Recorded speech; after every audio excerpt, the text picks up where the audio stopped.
அனைவருக்கும் வணக்கம். நான் உங்கள் தோழி. இன்று நம் காணும் பதிவு ஆன்மீகம். நம் நினைத்திட்டு நடக்க நாளை செவ்வாய் கிருத்திகை ரொம்ப விசேஷமான நாள். முருகன் பெருமானுக்கு உகுந்த செவ்வாய்க்கிழமை கார்த்திகை வருவது ரொம்ப சக்தி வாய்ந்தது ஒரு நாள். நம் முருகன் பெருமானை அன்று நாம் வணங்குவதால் நாம் என்ன கேட்டாலும் கிடைக்கும்.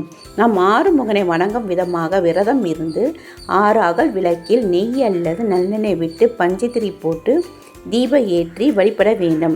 அப்படி நம் விரதம் இருந்தால் திருமண தடை, தொழில் தடை, வேலையில் தடை, வருமான தடை, மனக்கஷ்டம், குழப்பம், குழந்தை பாக்கியம் என்று எந்த விதமான பிரச்சனை இருந்தாலும் தீர்ந்துவிடும்.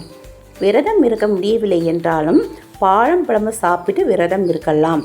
மாலை கோயிலுக்கு சென்று முருகனுக்கு விளக்கேற்றி உங்கள் விரதத்தை முடித்து கொள்ளலாம். பிறகு நாம் ஒரு மந்திரத்தை சொல்ல வேண்டும். ஓம் ஐயும் கிளியும் சரவண பவா என்று 6 முறை சொல்ல வேண்டும். நாம் இந்த மந்திரத்தை சொல்வதால் நாம் கேட்கும் வரம் கண்டிப்பாக கிடைக்கும். நீங்களும் இந்த செவ்வாய் கிருத்திகை அன்று இந்த விளக்கை ஏற்றி இந்த மந்திரத்தை சொல்லி பயனடைங்கள். நன்றி.